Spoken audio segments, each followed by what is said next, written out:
मो चैनल संस्कृति एवं परंपरा को नीलाद्रौ शंख मध्ये शतदल कमले रत्न सिंहासनस्थं सर्वालंकारयुक्तं नवघन रुचिरं संयुक्तं चाग्रजेन भद्रायाः वामपार्श्वे रथचरणयुतं ब्रह्मरुद्रेन्द्र वन्द्यं वेदानां सारमीशं स्वजन परिवृतं ब्रह्मदारु स्मरामि दारु ब्रह्म भजामि।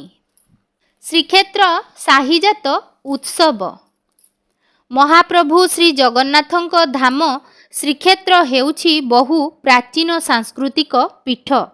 श्रीक्षेत्रर प्राचीन आठ साही पक्षरु काहीं केउ कालरु चैत्र शुक्ल नवमी बा श्री राम नवमी ठारू प्रभु श्री रामଙ୍କ कथावस्तु थिबा साहिजात उत्सव अनुष्ठित होई आसुछि। वर्ष परे वर्ष बदलिछि सत, किंतु श्रीक्षेत्रवासी तांको परंपरा को भूली नाहंती। जागा आखड़ार कलाकार माने साहिजात अवसर रे पारंपरिक नृत्य कला प्रदर्शन करिथांती। एथिसह श्री जगन्नाथଙ୍କ रीतिनीति सह जड़ित थिबा साहिजातरे बाहारुथिबा ठाकुरଙ୍କ नीति मध्य जगन्नाथ वल्लभ मठ परिसर रे अनुष्ठित होइथाय। श्रीक्षेत्र रे सप्त but मध्यरु Anyatam Nikumbhila but. Puri रे साहिजात्रा समय रे जेउ रामलीला परिवेषण होइथाय सेथि सहित एही निकुंभिला बटर बहु प्राचीन संपर्क रहिछि। श्रीमंदिरर दक्षिण पश्चिम कोण दिगरे अल्प दूर श्री जम्बेश्वर महादेवଙ୍କ पीठ। एही पीठरे निकुंभिला बट वृक्षटी महर्षि कंडूଙ୍କ समयरू रही आसीछि।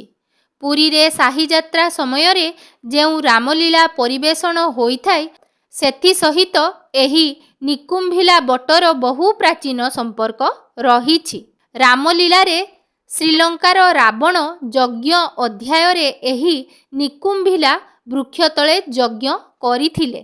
सेही अनुसारे एबे मध्य साहिजात्रार रावण जे कि पुरी बालीसाहीर बासिंदा एही बट तले यज्ञ करी श्री रामंकु बद्ध करिवार शपथ नियंती। एहाकू यज्ञ रक्षा नीति कुहा जाए। यज्ञ परे रावण मार्कंडेश्वरर साही आखड़ा भगवती कोटकू जाती। सेठारे माँ भगवतीଙ୍କ निकटरे अस्त्र गुहारी पर्व होइथाय। रावण श्री रामंकु बद्ध करिबा पई अस्त्र मागिथांती। से प्रार्थना करंती, माँ युद्ध जीतिबा पई मते अस्त्र दियो। जदि मु हारी जाए तेबे स्वर्ग को जीवा लगी निशुणी दियो। एहा परे रावण मांको ठारू प्रसाद पणा पियंती। परवर्ती दृश्य राम रावण युद्ध श्री जगन्नाथ वल्लभ मठरे अनुष्ठित होइथाय। आहे नीलाचल नायक दिन अकिंचन सुखदायक।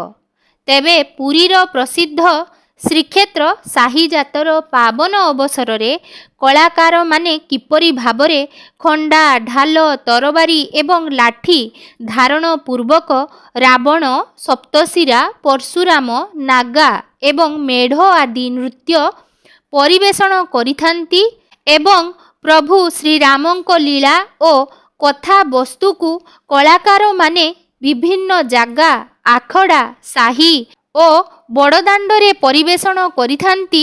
सेही अपूर्व मनोहर दृश्य को आमे माने मध्य आगकू वीडियो माध्यम रे देखिनेबा चलंतु।